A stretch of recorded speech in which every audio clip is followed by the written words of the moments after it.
Some ice cubes in there. I almost said icicle and ice cube at the same time as ice cube. Ice cube. God damn it.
Okay, so we got jacket, no jacket.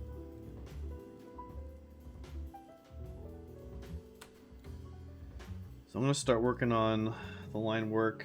We'll start with the base and the cup, and then the jacket, which that one will get its.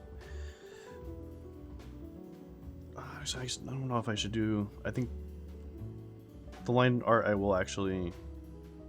The cup will be part of the baseline art, and then for more of the jacket, that'll be its own separate line work. Let's see. So let me put down some folders here. I'm gonna start it, but yeah, I don't think I'm gonna be able to get really far because I'm getting really tired.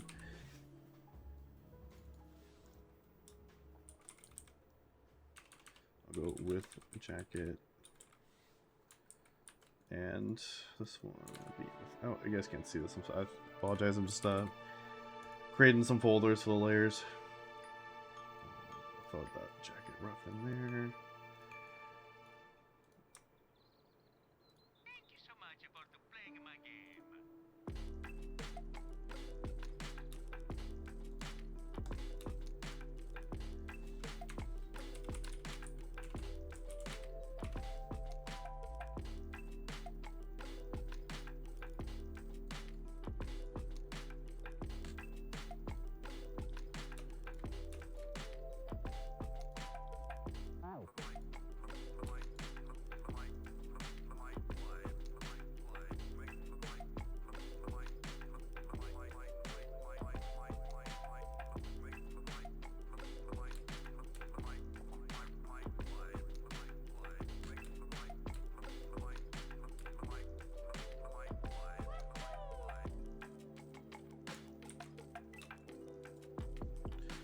Alright, switch to my G pen, which I'm already there. Perfect.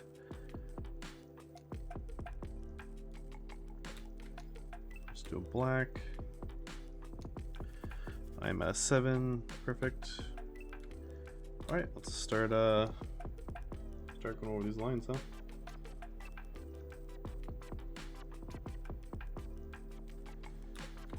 Ooh, I might want to check that. That doesn't look right.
Just a reminder, go ahead and support me on Ko-fi.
Trying to make sure I keep perspective in mind because it's the angle and everything.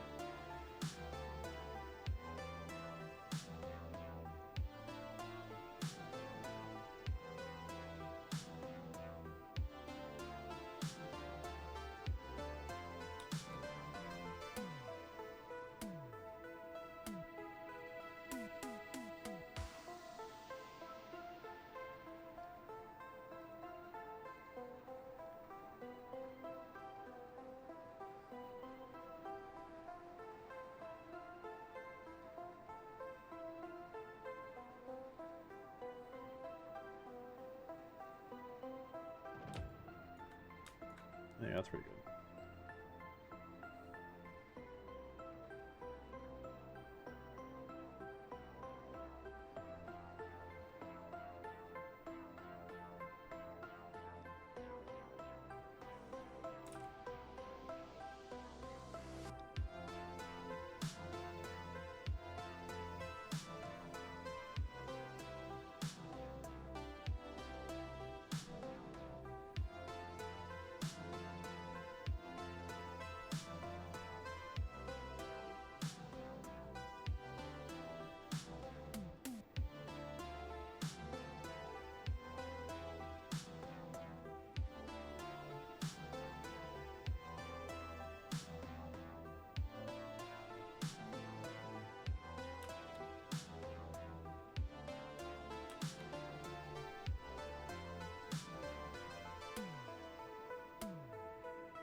Oh my god, is it a raid?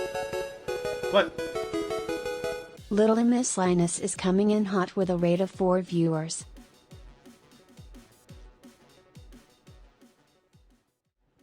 Oh my god, with that raid? Thank you so much for that raid. Lion, what's going on? Get you a shout out.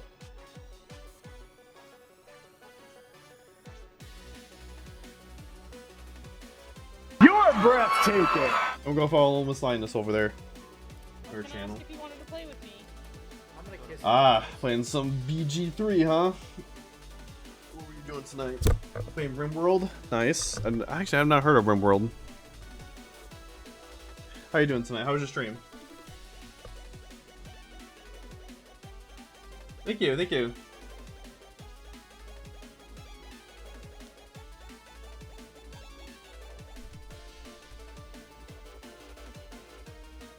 How's everyone going, by the way? If you're new here, my name is Ace, Ace Play and Draw. I do art, I do games. Tonight we are doing some art. We are drawing Rebecca from Cyberpunk. So, welcome everybody. Thank you again, Line, for the raid. Let's get back into it.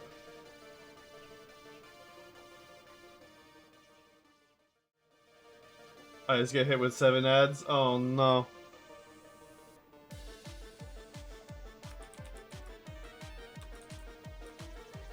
Gotta love Amazon. Gotta love Twitch and their ads.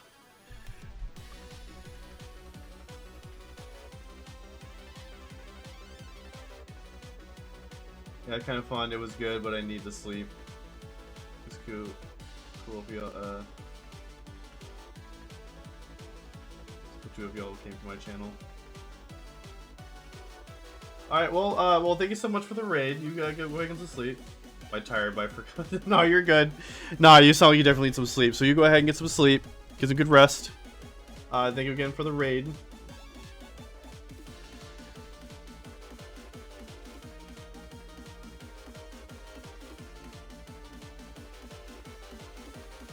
So we are, as you can see from the top there, but let's zoom out. This is about where we're at.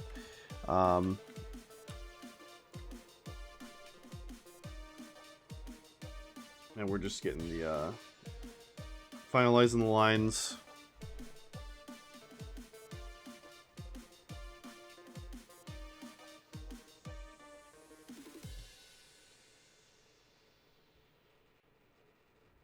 So this is Rebecca from Cyberpunk, for those who don't know. Cyberpunk Edge Runners. Which is a prequel anime to the 2077 game. It doesn't have anything to really do with the game, so like, you're not like, it's not something that you're really required to like watch or something like that, or it's like recommended that you watch before you play the game, because honestly the game even came out before the anime did. So, yeah, the only really connection between like, there's a few connections, but it's not like major connections. I want to say the world obviously taking place in the same city, Night City. That's pretty much where all Cyberpunk takes place on. What else? Atom Smasher, one of the villains of the game, showed up in the anime as a antagonist, kind of. He's more of like a hitman, so he only shows up if he needs to. So he's not like much of an antagonist to the characters, but they do have to get in a tussle with him, I think once or twice in the show.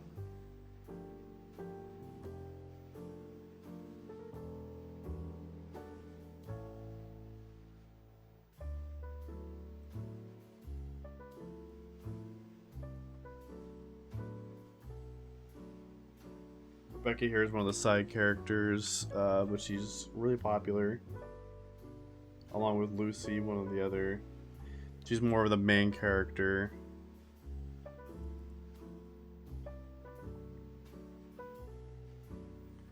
Along with another main character. What's his name? David? Yeah, David. I already did Lucy in the past, so that's why I'm doing Rebecca now. I actually would like to redo Lucy at some point, because I did Lucy a couple years ago, and my art has improved and changed since then, so I would like to redraw her at some point.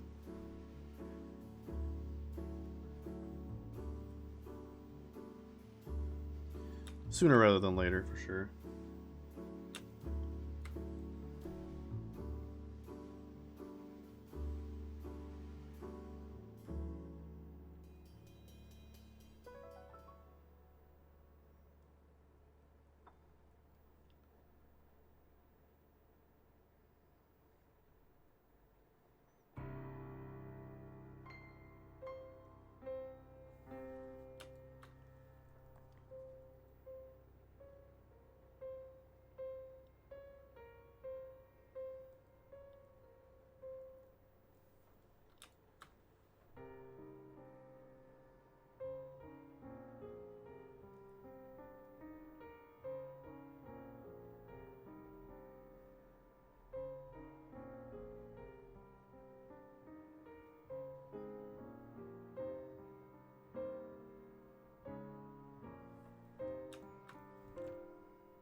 I gotta get this right here.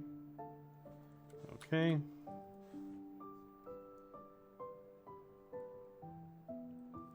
Is the outline of her tattoo? Because her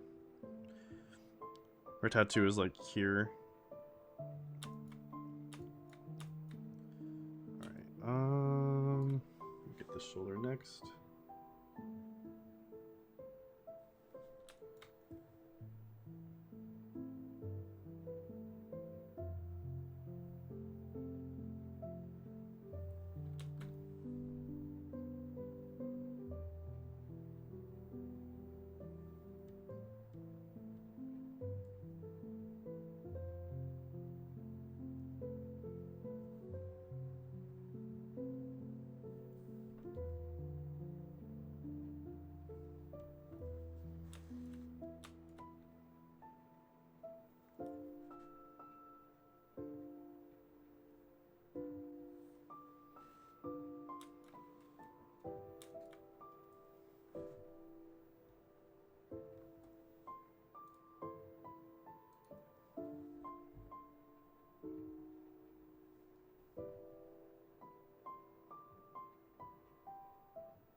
By the way, I'm gonna have something really cool to show off tomorrow.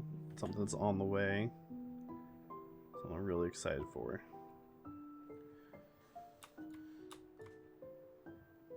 Definitely tune back in tomorrow for that.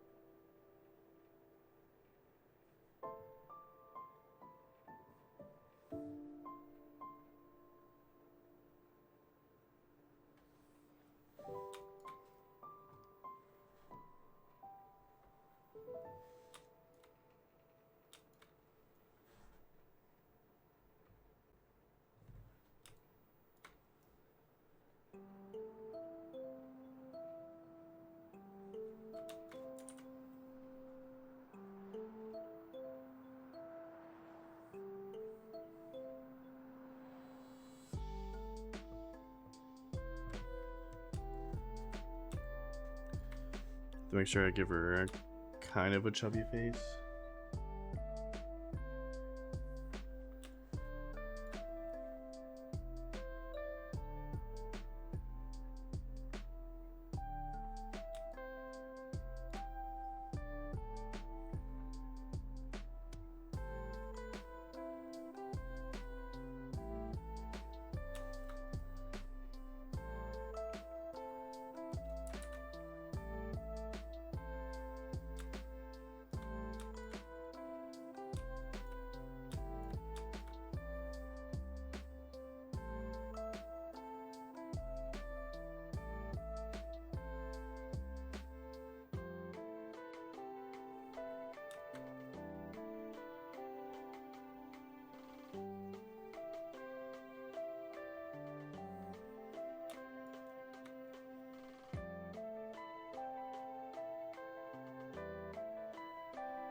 need to fix that.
Want to add this little piece right here to kind of, I don't know, give more life, I guess, make it more interesting looking, I guess.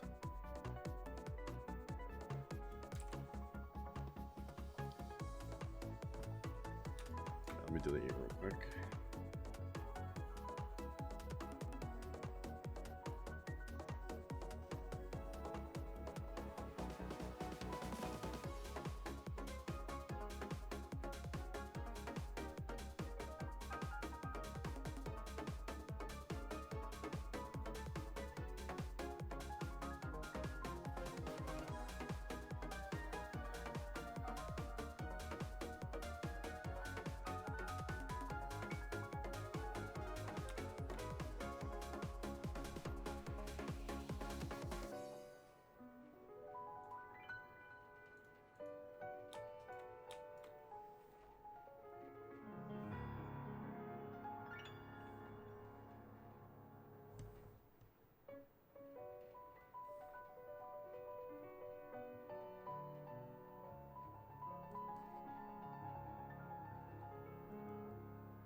close to being done with the line work.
That thick line.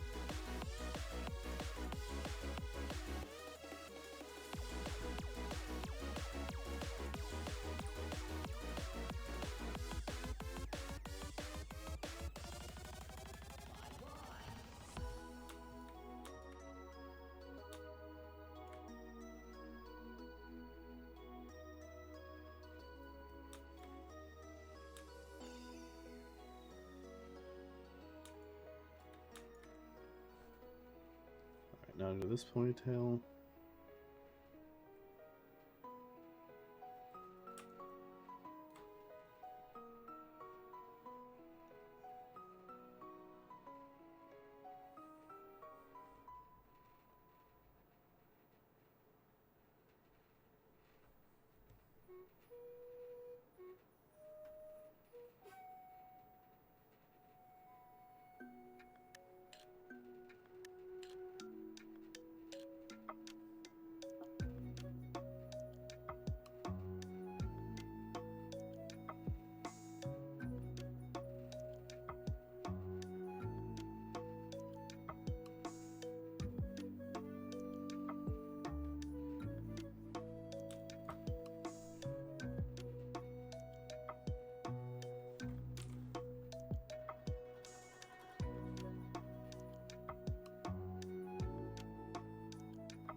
Alright, now for this thing. Going to sleep, have a good rest. Alright, good night. Have a good rest, Rad. Thank you so much for hanging out.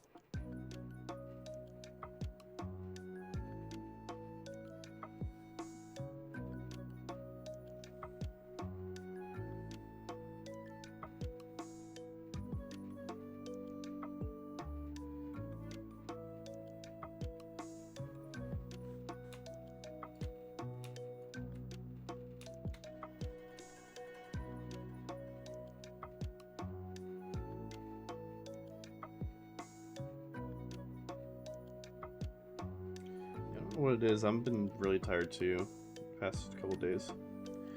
Like last night I was like, oh, I'm gonna, you know, yesterday I was like, I'm gonna go home. Oh, wow, this is how much tired I am. Like not thinking straight.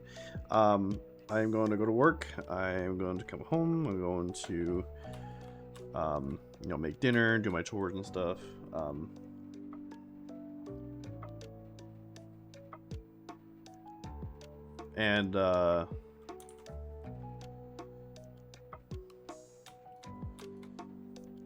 And then you know, after I, you know, get all that stuff done, chores are done, and then, you know, Katya goes to bed, I was gonna, you know, stay up a couple hours after that and get some work done on the game I've been working on.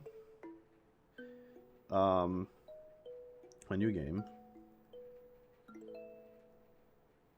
And none of that happened because as soon as we got to the point of like, because we usually do at night, except for on streamer nights, obviously, but I will, you know, lay down with Katya until she falls asleep. And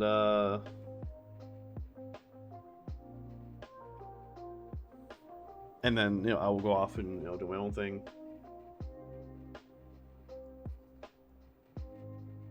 But as I'm laying down with her, I just kept like kind of dozing off and passing out. So even though this was at like 8:30, 9 o'clock,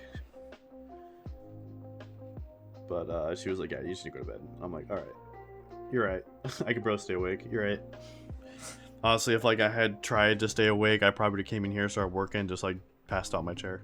Like that's how tired I was. So. And so I was like, yeah, I'll get some sleep. Obviously, I'm like behind on sleep, whatever. So it seems like. And I don't know. It was the weird thing is that like, you know, I got all that sleep. You know, I went to bed super early, and I slept until I couldn't sleep anymore. Pretty much, I pretty much got my 8 hours or early 7 hours. I don't remember exactly what time I passed out, but I know it was like really early for me. You know, I at least got 7 hours sleep, and I still am tired. Like I was awake pretty much most of the day, and then like I want to say maybe like an hour or two before I left work, I was like, it started hitting me. I was like, oh my god, I'm tired. What the fuck? Why am I tired? I got way one more sleep last night than I usually do. Yeah, so I have no idea what happened.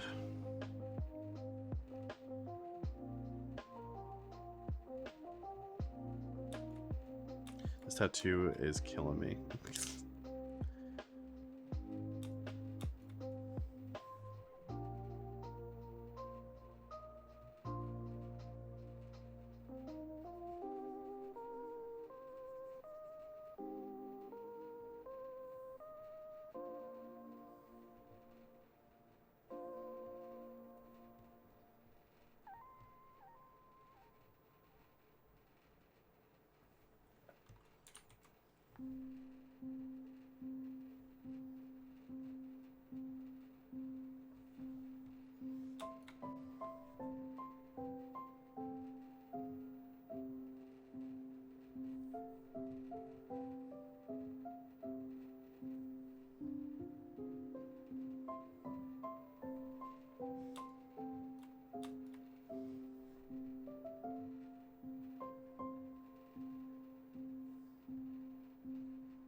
It's too thick there.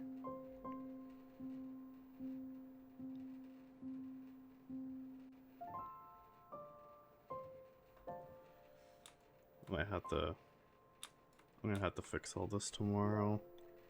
I know these lines are kind of wobbly.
fill these in.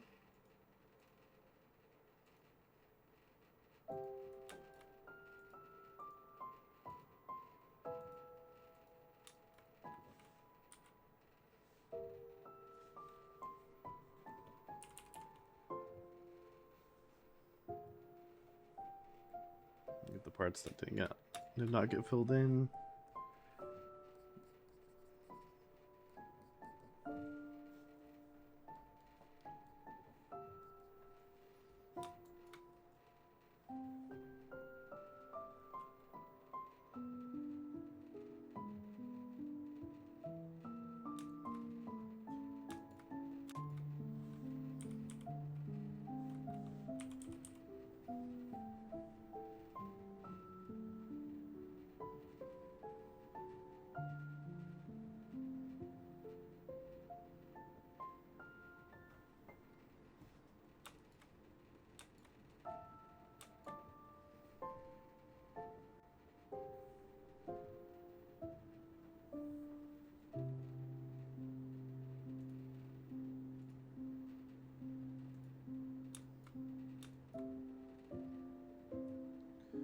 So now is this the eyebrows, which will get done later. Those that don't know, I do the eyebrows. I paint the eyebrows on its own separate layer. So that'll be later. And I also gotta do the cup. And that looks like I have to fix some things here.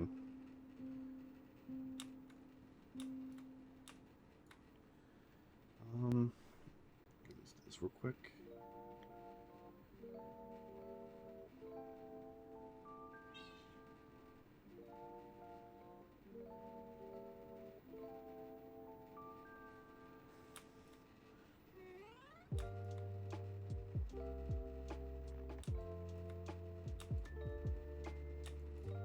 Yes, I would like to. I thought I muted my phone. Damn it. Unmuted itself. Probably because it restarted. So yeah, I'm gonna go ahead and call it a night here. And then what I'd like to do, put that there. Is tomorrow we'll go ahead and finish up the line work. We'll get the cup in there. We'll get the jacket version in there as well. And then we'll start working on coloring.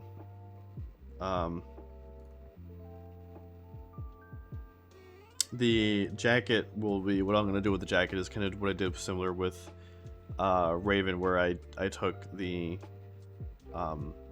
line work, copied it, and then just adjusted it.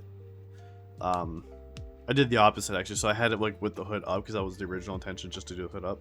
But then I really wanted to do the hood down, so I I thought of that idea like halfway through drawing. I was like, wait, what if I do both rather than towards the beginning like I did here? So I actually had to remove the hood and everything, and then redraw the hood kind of down like this. So yeah, but that's that. So that's what we're gonna do tomorrow.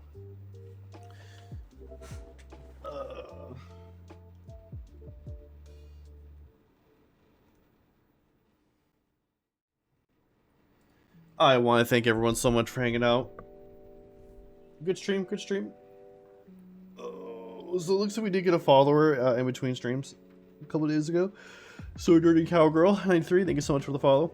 I also want to thank Lion for the raid there earlier. Thank you so much. Let's see, also in chat. So Lion was in the chat. Blaze Monkey. Let's see. Rad was in here earlier. I think that was about it. It was pretty quiet tonight.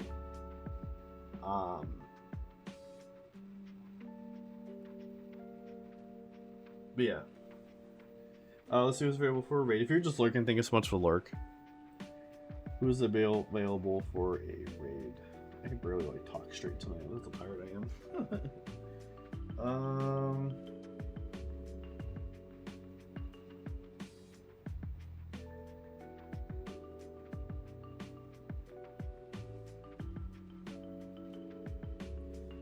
Yeah, I don't think we've rated over. Let's see. Hold on. Let me see what Otis is doing with the Nymphogamy's channel. I believe I just want to raid over to him. I haven't rated him in a minute. He's been on for 3.5. Yeah, he should be on for just a little bit longer, if anything. So let's go ahead and raid over to Otis, because he started late. That's why I was curious if he was still gonna be streaming or not. Whatever.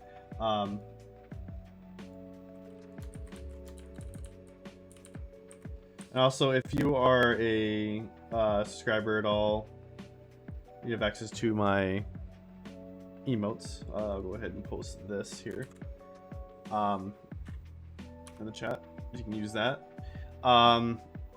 As for me, I'll be back tomorrow. We'll go ahead and we'll get this all finished up.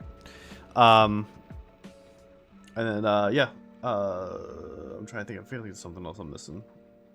Can't think of anything. Again, thank you all so much for watching. Stay tuned for Otis, and I will see you all tomorrow.